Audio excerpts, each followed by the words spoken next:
जय श्री राधे, जय श्री कृष्णा। भगवत भक्तों, आप सभी के हृदय में विराजमान हमारे गोविंद के श्री चरणों में कोटि कोटि नमन, कोटि कोटि प्रणाम। सबसे पहले गुरुदेव के चरणों में प्रणाम, गणपति महाराज के चरणों में प्रणाम और मां शारदा के चरणों में प्रणाम। प्रथमे गुरु को वंदना, दूजे गौरी गणेश, तीजे सुमिरो शारदा, मेरे कंठ करो प्रवेश। गणपति महाराज के, गुरुदेव के, मां शारदा के चरणों में कोटि कोटि नमन।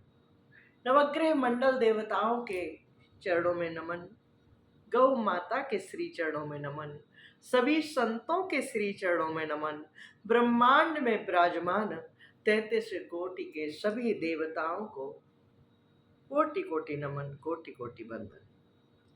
तो अब मैं कथा शुरू कर रही हूँ और उससे पहले अपने गोविंद को याद करके चंद पंक्तियां गा रही हूँ।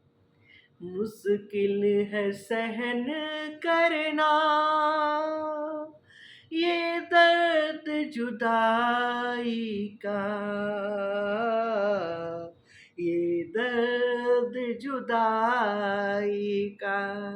जब भगवान कृष्ण ब्रज को छोड़ कर गए तो गोपियों ने इसी तरह के शब्दों से गोविंद को याद किया। मुश्किल है सहन करना ये दर्द जुदाई का, मुझे कुछ तो बता प्यारे, कारण रुसवाई का। मुझे कुछ तो बता प्यारे, कारण रुसवाई का। झूठे तेरे वादों पे एतबार किया हमने, तेरी कृपा को सुनकर, तेरी कृपा को सुनकर अरे प्यार किया हमने। कन्हैया कृपा की न होती जो आदत तुम्हारी, तो सुनी ही रहती अदालत तुम्हारी। बहुत सुंदर भजन है, इसको फिर कभी हम सुनाएंगे और आप लोग अगर कहेंगे तो पूरा सुनाएंगे। अभी हम कथा की तरफ बढ़ते हैं। आज की कथा है राजा बेनु का चरित्र। राजा बेनु ने क्या क्या किया, कैसे किया और फिर क्या हुआ, पूरा हम सुनाएंगे। ध्रुव जी के वंश का वर्णन है। राजा बेन ध्रुव के वंश में जन्मा और कैसा हुआ आपको पूरा सुनाने का हम प्रयास कर रहे हैं। राजा बेन के पुत्र हुए उत्कल और वत्सल। उत्कल और वत्सल ये दो पुत्र हुए। उत्कल बहुत ही धार्मिक, परमात्मा को पूरी तरह से समर्पित हुआ,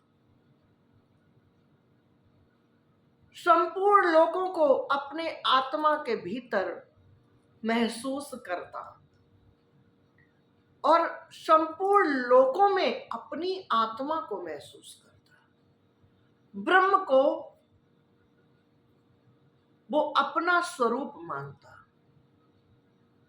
इस तरह का उत्कल जो उनका बालक हुआ वो इतना धार्मिक हुआ। संपूर्ण लोकों के भीतर बैठे लोकपालों को, जीवों को, जितने भी जीव हैं सभी को अपने भीतर देखता और सभी के भीतर अपने को देखता। उसकी जो योग अग्नि थी, जो दिन रात वो ध्यान में रहता, उसके कारण उसकी वासना का जो मल था वो जलकर भस्म हो गया। वासना के मल को उसकी योगाग्नि ने जलाकर भस्म कर दिया। तो मेरे प्रिय भक्तों, ये जो वासना है ना, ये तभी तक हमारा पीछा करती है जब तक हम पूरी तरह से गोविंद के ध्यान में तन्मय नहीं रहते। अगर हम गोविंद के ध्यान में 10 मिनट या 15 मिनट भी तन्मय रहने लगे, पूरी तरह से ध्यानस्थ हो जाए, तो हमारे अंदर का जो वासना होती है ना, जो वासना का मल होता है, ये जलकर भस्म हो जाता है। बहुत लोग कहते हैं कि ये बीमारी है। कई बार ऐसा देखा गया है, साधुओं को, संतों को, बहुत सारे देवियों को, देवताओं को बहुत इस तरह आज भी देखा जाता है कि उनके अंदर वासना समाप्त हो गई। तो बहुत लोग कहते हैं, अरे ये तो बीमारी है, काम खत्म हो गया तो जीवन खत्म हो गया। बहुत लोग ऐसा समझते हैं, लेकिन ऐसा नहीं है। भागवत कहती है कि वासना हमारे अंदर तभी तक रहती है जब तक हम भगवान के ध्यान में नहीं जाते। अगर हम 10 से 15 मिनट डेली भगवान का ध्यान करने लगे, तो हमारे अंदर के जितनी गंदगी है, गंदगी का तात्पर्य, जैसे मैंने किसी लड़की को देखा और मैं मोहित हो गया, या मैंने किसी पुरुष को देखा और मैं मोहित हो गई, ये तभी तक रहता है जब तक हम ईश्वर का भजन नहीं करते।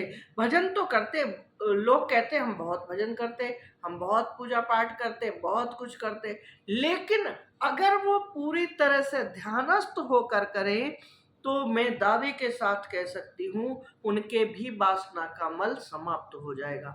अपने पति के साथ कुछ भी करना पाप नहीं है, लेकिन अगर हम पर पुरुष के साथ करते हैं या पर स्त्री के साथ करते हैं, तो वो पाप है। पति के साथ कुछ भी करना पाप नहीं है, पत्नी के साथ कुछ भी करना पाप नहीं है, लेकिन अगर हम पर पुरुष के लिए सोचें या पर पत्नी के लिए सोचें, तो वो पाप है। तो अतः इसलिए समझा रही हूँ, बहुत लोगों का मैंने ये देखा है, वो कहते हैं, अरे आपके दिल में ऐसा नहीं आता तो इसका मतलब कोई बीमारी है। ये बीमारी नहीं है, ये बहुत बड़ी योग अग्नि है जो जलाकर भस्म करती है। अगर हम ध्यान करना छोड़ दें, हम ईश्वर की शरण से थोड़ा सा हट जाए, तो थोड़े ही दिनों में हम देखेंगे हमारे अंदर फिर से वासना आ गई। इसलिए अगर जो लोग इन चीज़ों से हटना चाहते हैं, उन्हें भगवान का ध्यान करना चाहिए, और जो लोग नहीं हटना चाहते, उन्हें संसार में लगे रहना चाहिए। तो अब मैं सुनाती हूँ आगे की कथा। बहुत सुंदर कथा है, अद्भुत कथा है। उत्कल जो था, वो इस तरह के स्वभाव का था कि वो सभी को अपने अंदर महसूस करता था और अपने को सब में महसूस करता था। जितने भी लोग हैं, उन सब लोगों को अपने अंदर महसूस करता था और अपनी आत्मा को उन सब में महसूस करता था। उसकी भक्तों की विचारधारा जो होती है ना, जो सच्चे भक्त होते हैं, वो इसी तरह के होते हैं। भागवत में एक नहीं, अनेकानेक प्रसंग हैं। उत्कल इस तरह के स्वभाव का हुआ, उसने संसार से पूरी तरह से विमुख हो गया, विवाह नहीं किया, कुछ नहीं किया, और भगवान के ध्यान में मस्त रहता। किसी से ज्यादा बोलचाल नहीं, कोई मतलब नहीं। लोग उसको पागल समझने लगे, लोगों को लगा शायद ये पागल है। क्योंकि सांसारिक जीवन से हटकर वो जीवन जी रहा था। आज भी जो लोग ज्यादा भक्ति में रहते हैं वो उन लोगों को लोग पागल समझते हैं। अब जब ध्रुव के बाद में, जब ध्रुव संसार को छोड़कर चले गए, ध्रुव लोक को चले गए, उसके बाद में सबने सोचा अब क्या किया जाए। ऋषि मुनियों ने सोचा अब क्या किया जाए। तो उसका जो छोटा भाई था वत्सर, वत्सर को राजा बनाया।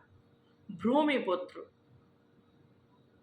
भूमिपुत्र के का पुत्र था वत्सर, वत्सर को राजा बनाया। और वत्सर से जो संतानें हुई, वत्सर से संतानें हुई, वंश का बहुत बड़ा वर्णन है, इसलिए मैं शॉर्टकट में सुनाने का प्रयास कर रही हूँ।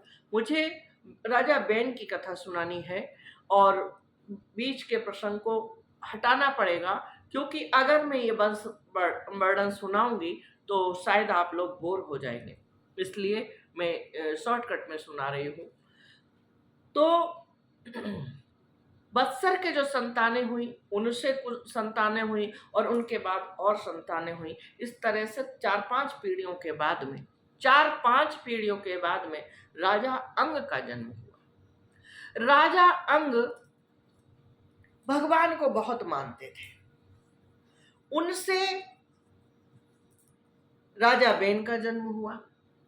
विदुर जी ने मैत्रेय जी से पूछा, मैत्रेय जी एक बात हमारे समझ में नहीं आती कि राजा अंग तो बहुत ही सदाचारी, ज्ञान का भंडार, भक्ति में डूबे हुए, सभी में ईश्वर का रूप मानने वाले, उनके बेन जैसा राजा कैसे हुआ? क्या कारण था? मैं पूरा सुनना चाहता हूं।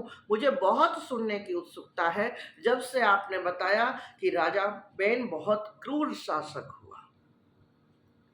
तो मैत्रेय जी बताने लगे। मैत्रेय जी बोले कि राजा अंग ने एक बार यज्ञ किया। जब राजा अंग यज्ञ कर रहे थे, राजा अंग जब यज्ञ कर रहे थे, मुझे लग रहा है वीडियो लंबी हो रही है, इसलिए इस वीडियो को हम यहीं पे कट करके दूसरी वीडियो बना रहे हैं। आप लोग दूसरी वीडियो देखना ना भूलिएगा। ओके, जय श्री राम।